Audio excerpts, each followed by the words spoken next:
வணக்கம் சொந்தங்களே, அன்னஸ் கிச்சனில் இருந்து உங்கள் அம்மா சசிரேகா சுந்தர். இன்றைக்கி நம்ம கிச்சனில் பார்த்தீங்கன்னாக்கா ஒரு பருப்பு பொடி தான் செஞ்சு காட்ட போகிறேன். இது பார்த்தீங்கன்னாக்கா ஹோட்டலில் நம்ம எப்படி சாப்பிடுவோமோ அதே ஸ்டைலில் தான் இருக்கும். இதுக்கு என்னென்ன பொருள்லாம் வச்சுருக்கேன் பார்க்கலாம் வாங்க. 50 கிராம் பொட்டுக்கடலை, 50 கிராம் துவரம்பருப்பு, ஒரு 12 காஞ்ச மிளகா, 2 டேபிள் ஸ்பூனு அரை உளுந்து, 2 டேபிள் ஸ்பூன் கடலைப்பருப்பு, இதுக்கு தேவையான அளவுக்கு உப்பு, 8 பூண்டு பல் பார்த்தீங்கன்னா நசுக்கி வச்சுருக்கேன், கொஞ்சமாக கருவேப்பிலை, 1 டீஸ்பூன் மிளகு, 1 டீஸ்பூன் ஜீரகம், 1 டீஸ்பூன் வெள்ளை எள்ளு. இதை போடும்போது பார்த்திங்கன்னா சுவையே நல்லது, நம்ம உடம்புக்கு ஆரோக்கியமாக இருக்கும். ரொம்ப டேஸ்ட் அதிகமாக காட்டும் பார்த்திங்கன்னா இந்த எள்ளு நம்ம போடுறதால. இதை நான் எல்லாத்தையும் பார்த்திங்கன்னா நல்லா வறுக்கணும்.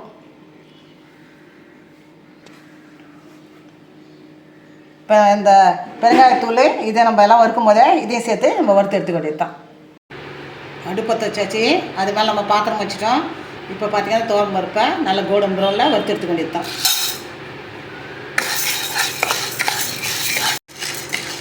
இதை பார்த்திங்கன்னா நம்ம எண்ணெய் ஊற்றாது வறுத்தா தான் நீண்ட நாள் நல்லா வரும். பார்த்திங்கனாக்கா எவ்வளோ நாளும் நம்ம ஸ்டோர் பண்ணி வச்சுட்டோம் வச்சுக்கோங்க, 15 நாள் என்ன 1 மாதம் கூட நல்லாயிருக்கும். ஆனால் அதனால தான் நம்ம எண்ணெய் ஊற்றாத நம்ம இதை வறுக்குறது.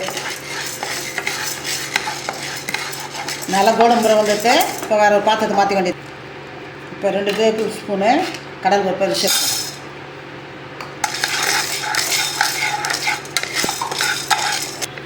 கடல் பருப்பு பார்த்திங்கனாக்கா நல்லா ஃப்ரை ஆகிடுச்சு.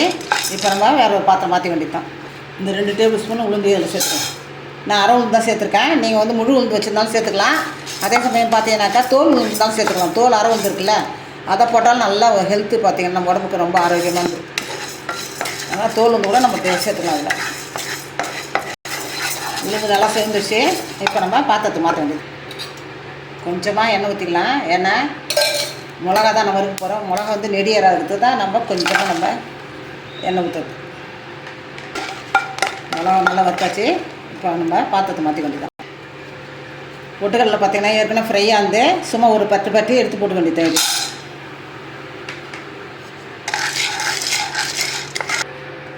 பொட்டுக்கடலை பார்த்திங்கன்னா ஒரு 10 பட்டி வச்சு இதையும் நம்ம எடுத்துட வேண்டியதுதான். மிளகு பார்த்திங்கன்னா 1 டீஸ்பூன் தான் கொடுக்குறேன். இது நல்லா காரம் இது நம்ம உடம்பு சேரும்போது ஆரோக்கியமானது. இந்த மிளகு பார்த்திங்கன்னா மிளகாவை விட மிளகு சேர்க்கறது ரொம்ப நல்லது நம்ம உடம்பு பார்த்திங்கன்னா. இதையும் நம்ம பார்த்து மாற்றி வேண்டியதான். 1 டீஸ்பூனு ஜீரகம், இதையும் நல்லா வச்சு நம்ம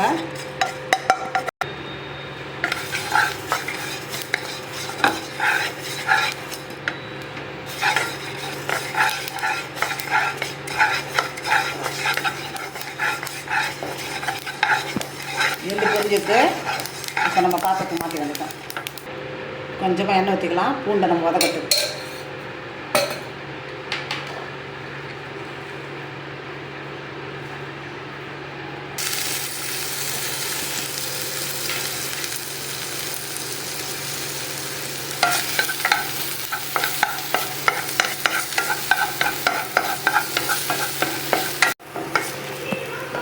பூண்டை நல்லா வதக்கியாச்சு.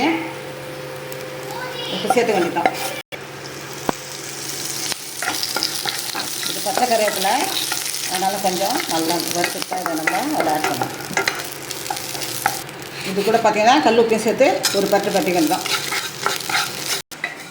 இதில் பார்த்திங்கன்னா கருவேப்பிலை, கல் உப்பு, பெருங்காயத்தூள் எல்லாத்தையுமே சேர்த்து வறுத்தாச்சு. இப்போ இதை நம்ம வேறு பாத்திரத்துக்கு மாற்றிக்கலாம்.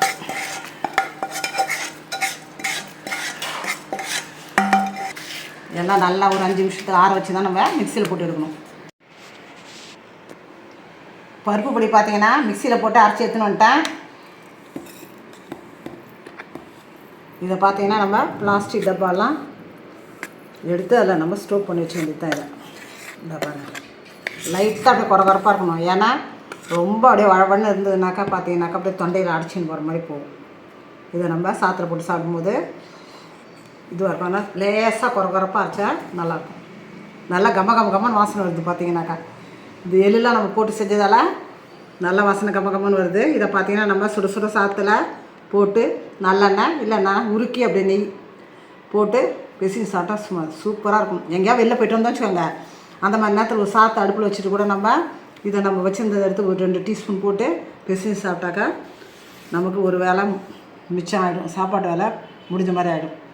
அதே மாதிரி பேச்சுலர்ஸ் ஆகட்டும், இல்லைன்னா நம்ம பசங்க எங்கேயாவது ஒர்க் பண்ணுறாங்கன்னா அவங்களுக்காகட்டும், நீங்கள் டப்பாவில் போட்டு இதை நீங்கள் கொடுத்து வச்சா எமர்ஜென்சியாக அதை வச்சுக்கிட்டு அதுக்குன்னு சாப்பிடுவாங்க. செஞ்சு பார்த்து எனக்கு கமெண்ட்ஸில் சொல்லுங்கள். லைக் பண்ணுங்கள், ஷேர் பண்ணுங்கள், கமெண்ட் பண்ணுங்கள். மறக்காமல் என்னுடைய அன்னஸ் கிச்சனுக்கு சப்ஸ்கிரைப் பண்ணுங்கள். தேங்க்யூ.